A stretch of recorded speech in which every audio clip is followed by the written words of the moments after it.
জামাই ষষ্ঠীর এখানে কি রসম গুলো দেখো ভাই, তুমি দেখো না রসম। হাত দেবো আমাকে। আরে তো হোক হোক হোক। এই চন্দন ব্যাপারটা কি দেখো। হ্যাঁ চন্দন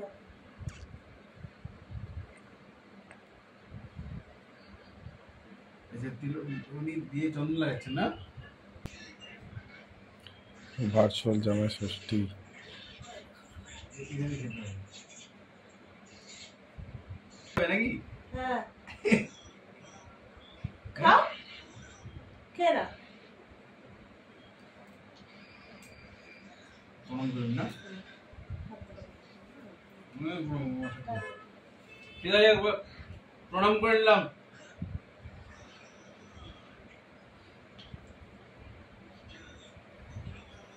হ্যাঁ হ্যাঁ প্রণাম। ঠিক আছে না এবারে ধরে কথা বলো কারণ শোনা যাবে না তোমার কথা। এই তো এত সব আইটেম হয়েছে বাড়িতে।